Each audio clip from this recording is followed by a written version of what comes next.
ക്രിസ്തു ജീവിച്ചിരുന്നില്ലെന്ന് തെളിയിക്കാൻ എനിക്ക് എളുപ്പമാണ്, എനിക്ക് ബുദ്ധിമുട്ടൊന്നുമില്ല.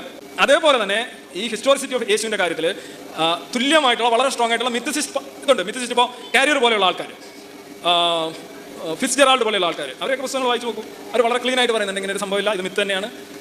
കേട്ടല്ലോ ഇവിടെ കോട്ട് ചെയ്ത പേരുകൾ, റിച്ചർഡ് കാരിയറും ഡേവിഡ് ഫിറ്റ്സ്ജെറാൾഡും പോലെ ഉള്ളവർ. അപ്പം കേൾക്കുന്ന ഇദ്ദേഹത്തിൻ്റെ അനുയായികൾ വിചാരിക്കും ഇങ്ങനത്തെ പല സ്കോളേഴ്സും ചില ഇംഗ്ലീഷ് പേരുകളൊക്കെ പറയുമ്പോഴത്തേന് ഇവരൊക്കെ ആരോ റിയൽ എക്സ്പേർട്സ് ആണെന്ന്. അല്ല, റിച്ചർഡ് കാരിയറിന് അദ്ദേഹം ഹിസ്റ്ററിയിൽ ഒരു PhD ഉള്ള വ്യക്തിയാണ്, പക്ഷേ ഒരു അക്കാഡമിക് ഫാക്കൽറ്റി പൊസിഷൻ വഹിക്കാത്ത ഒരു ഇൻഡിപെൻഡൻറ്റ് ഓത്തറാണ് റിച്ചർഡ് കാരിയർ. ഡേവിഡ് ഫിറ്റ്സ്ജെറാൾഡ് ആകട്ടെ അദ്ദേഹം ഒരു ബ്ലോഗർ മാത്രമാണ്, അദ്ദേഹത്തിൻ്റെ അക്കാഡമിക് ക്രെഡിബിലിറ്റി ലിറ്ററലി 0 ആണ്. അപ്പോൾ 100% academic historians say that Jesus existed.